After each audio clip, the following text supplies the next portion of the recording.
네, 이렇게 귀한 자리를 마련해 주셔서 반갑습니다. 글쎄요, 저희 한자연 제7대 상임대표를 맡게 됐는데요. 중책이라고 얘기하니 더 무겁네요. 사실은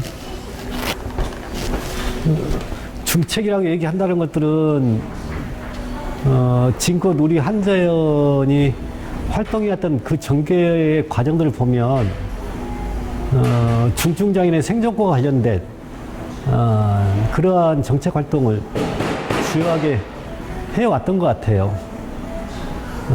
그 속의 성과도 분명히 우리가 눈으로 확인해 볼 수 있고요. 지역사회에서 누구나 자기 생활을 가질 수 있다는 것들은 활동보조 서비스가 있었기 때문에 현재 내 조건에 맞는 생활을 할 수 있는 부분이거든요. 과연 2007년도 활동보조 제도와 또 11년도 활동보조 법제와 이런 과정에 한자연 활동의 전개가 없었다면 지금 우리가 현재 이런 생활을 좀 누리고 있었을까? 이런 걸 되짚어보면 역시 한자연 상임대표를 한다는 것, 이 중책은 바로 우리 당사자분들의 절절한 목소리를 담아내는 그런 활동을 해야 된다는 부담감이 제일 크지 않을까 싶습니다. 이제 20년 전을 우리가 되짚어보면 막연하게 자립생활 운동만을 외쳤던 건 아닌 것 같아요. 제일 절박함을 느꼈던 것은 20년 전의 환경이니까 내가 태어나고 자란 지역에서 살고 싶은 내 조건의 환경이죠.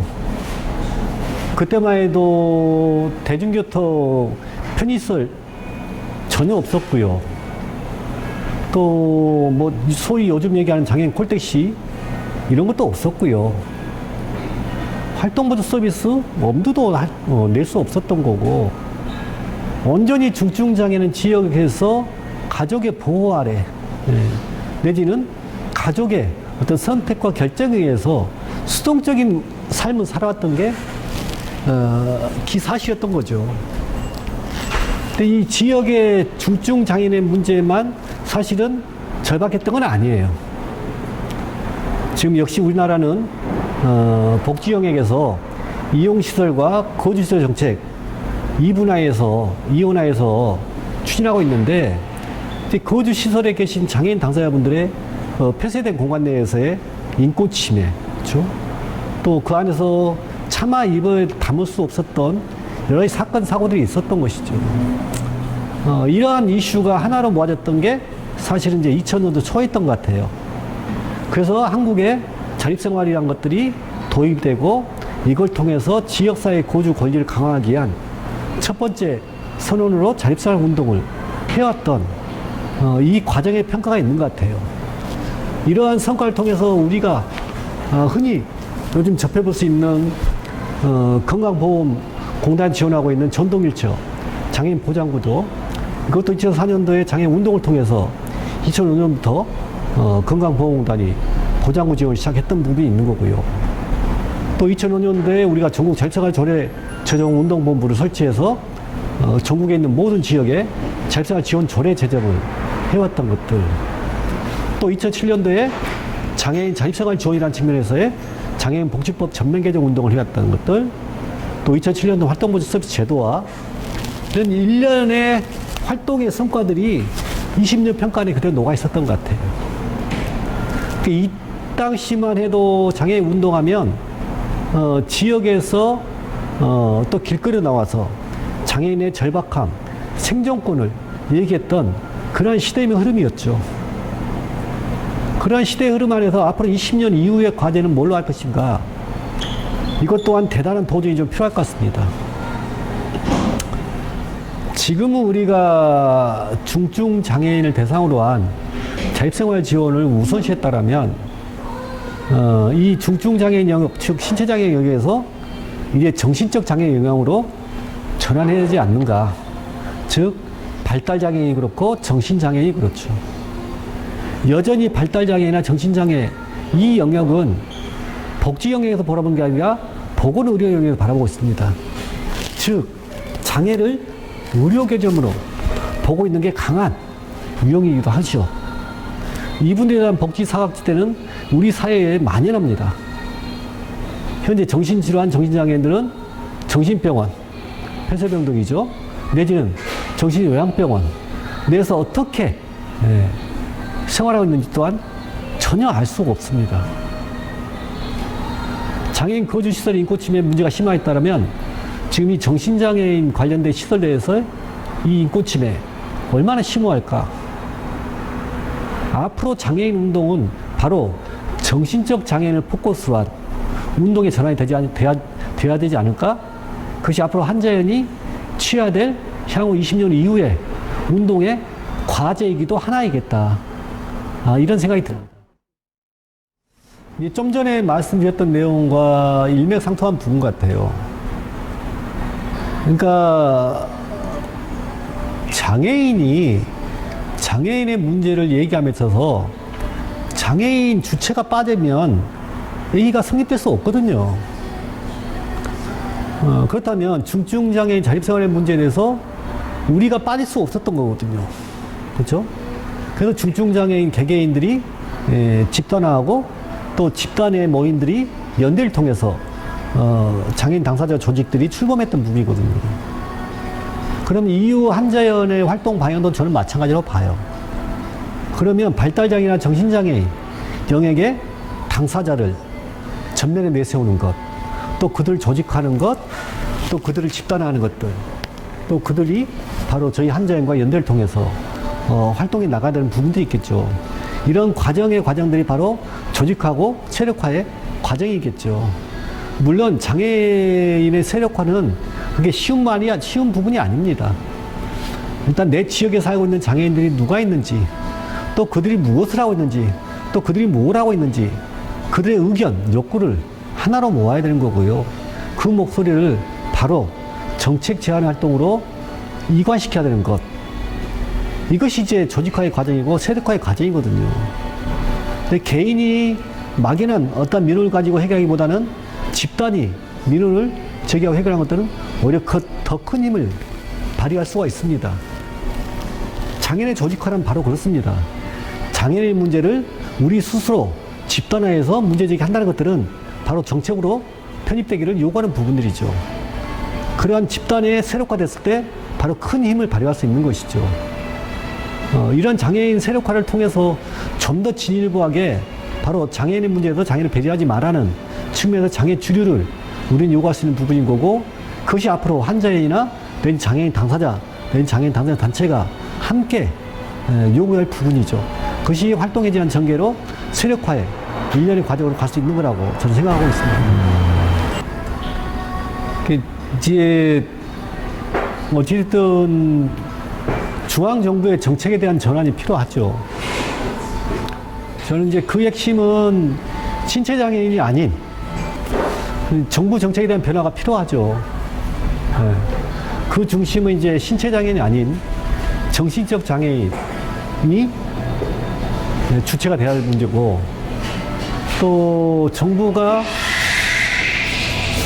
지역사회 정책보다는 시설 정책에 아직도 무게중심을 두고 있는데, 이게 좀 이제 전환이 좀 필요합니다. 시설 정책은 대폭 축소하고 지역 정책을 강화하는 것. 근데 이러한 정책의 모형들은 중앙 정부로부터 시작되는 게 아니라 사실 지방 정부로부터 시작이 되는 부분이거든요. 예를 들면 우리 대전의 상황을 두고 얘기하면 우리 대전 지역에 참 많은 거주시설이 있습니다. 여기에 투여되는 복지 예산은 오히려 지역 복지보다는 시설 복지 예산으로 더 많이 편성되어 있는 부분이 있죠.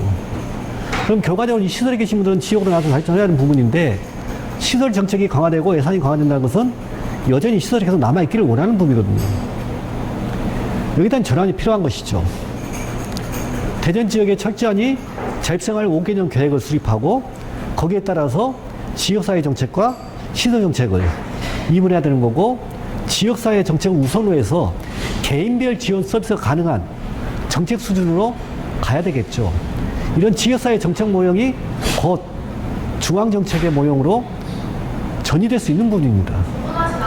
근데 막연하게 우리가 중앙정부의 정책의 변화만을 요구한다는 것들은 사실은 행정부 입장에서 정책에 대한 수행에 대한 수월성, 예산 집행의 효율성만 따지고 추진하기를 원한다면 정책의 변화는 없는 것이죠. 결국 우리의 역할은 지역사회 내에서 잽쌀 정책이 안착되기 위한 노력이 필요한 거고, 장애인 당사자의 발굴과 차별 모니터링, 차별 해소, 또 인권 감수성 향상, 더 나아가 장애인 개개인의 환경과 조건에 맞는 개인별 서비스, 이런 것들을 끊임없이 발굴하고 지원해야 될 그런 역할이 있는 것이죠. 저는 첫 번째로 우리 대전 지역의 장애인 정책 모니터링, 이게 최우선이라고 봐요. 그러니까 우리 스스로가 지방정부의 정책이 어떻게 설정이 되고 추진되고 있는지, 거기에 따른 예산들은 어떻게 편성해 가고 있는지, 여기에 대한 분석이 필요하죠. 예를 들면 시설정책 유지의 예산 정책 편성과 예산 편성이 우선시 된다면 지역사회 거주정책에 대한 정책과 예산 편성을 우선시해야 되겠죠. 그렇다면 우리 입장에서 실장이 지역사회 중심의 잽쌀 정책 먼저 우선시할 필요성이 있겠죠. 그 정책이 어느 정도 수위까지 와 있는지, 내지는 타 시도에 비해서 우리 지방정부는 어디까지 와 있는지, 이 비교 분석이 필요합니다. 그리고 특히 대전의 지역을 보면 역시 다른 시도보다 아까 시설이 꽤 많은 걸로 알고 있습니다. 그러면 이 시설에 거주하고 계신 장애인분들은 어떻게 생활하고 있는지 시설 모니터링이 필요한 부분이 있겠죠. 그 모니터를 통해서 그분들이 생계에 대한 부분을 걱정하고 있는지, 아니면 고용에 대한 부분을 걱정하고 있는지, 아니면 주거, 집에 대한 문제를 걱정하고 있는지, 저는 이것을 우선순위 나열할 필요성이 있을 것 같아요. 그것이 곧 대전 지역에서의 정책 제안 활동으로 가야 할 부분인 거고, 아까 얘기했다시피 신체장애인 복지정책은 어느 정도의 수준에는 올라와 있다고 봐요. 그럼 반대로 정신적 장애인들은 어느 정도 수위의 정책들이 추진되고 있는지를 살펴볼 수 있는 거고, 최소한 정신장애에 관련된 욕구조사, 실태조사, 이걸 통해서 정책 제안 활동이 좀 할 필요성이 있는 것 같아요. 또한 센터 입장에서는 정신장애인이나 정신질환자의 발굴, 지원하기 위한 프로그램 개발, 또 이들이 하나의 직업으로 들어올 수 있는 직무 개발, 또 결국에는 이분들이 일할 수 있는 일자리 창출의 역할, 이런 것들을 센터가 앞으로 추진할 부분이 있겠다. 물론 이것이 특정 지역에 한해서 얘기할 수 있는 부분이 있겠지만은, 좀 더 크게 얘기해 보면 센터가 앞으로는 신체장애인에서 정신장애인에 대한 자립지원에 대한 각고의 노력이 필요하다라는 역할이 좀 필요하지 않겠는가. 우리 한자연 회원센터는 그러니까 중앙 사무국을 통해서 네트워킹을 강화하는 것도 측면도 중요하고, 또 시도연합회별로 이런 모임을 통해서 정책 의제들을 논의하는 것도 중요하지만, 제일 중요한 부분은 우리 센터 간 네트워킹이 좀 필요해요. 즉 센터 간 교류가 좀 필요해요. 제가 보기에는 우리 센터 간 교류가 매우 미약한 것 같아요. 이러한 교류의 미약함이 곧 우리 활동가 간 교류 또한 차단하고 있는 부분이 있는 것 같아요. 그래서 저는 이제 우리 한자연 사무국의 역할이기도 하고, 또 우리 회원센터를 위한 길이기도 하다라고 하는 것은 뭐냐면, 최소한 우리 시도연합회장단 회의는 정례화하고 싶어요. 정기적으로 시일을 정하고 회의를 좀 진행하는 것, 각 지역별로 어떤 현안들이 쟁점화되고 있는지, 또 하나 우리 회원센터의 센터장님 워크샵, 내지는 사무국장님 워크숍들을 저는 꼭 만들고 싶어요. 그 안에서 센터 개개인의 어려움들 내지는 센터 가지고 있는 장점들을 서로 주고받을 수 있는 그런 기회를 좀 만들고 싶어요. 왜냐하면 이런 기회들을 만들어주지 않으면 지역별로 얼마를 받네, 어떻게 지원을 받고 있네, 이런 부분만 논의하게 되거든요. 즉 우리 안에 경쟁심만 갖게 돼요. 우리 안에 경쟁심을 떨쳐낸다는 것은 바로 이런 네트워크를 강화하고 그 안에서 논의된 또 확정된 얘기들을 바로 장애인 운동을 전환시켜 나가는 것.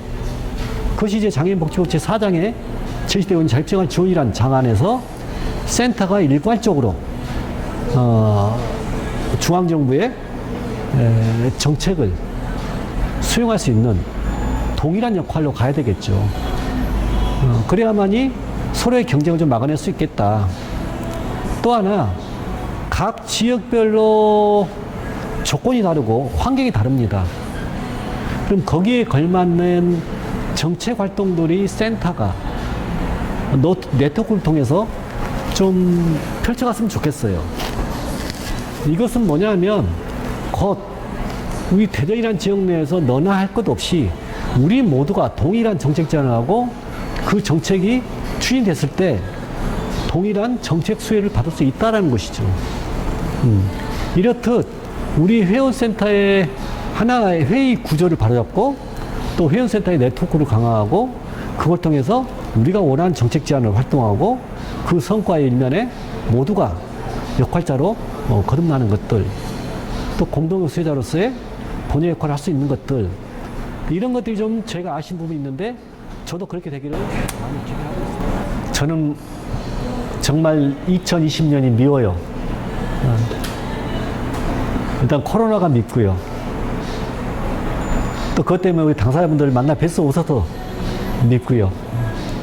또 우리 한자연의 모든 회원 조직을 또 찾아볼 수 없는 이런 환경의 조건이 올해 너무 밉습니다.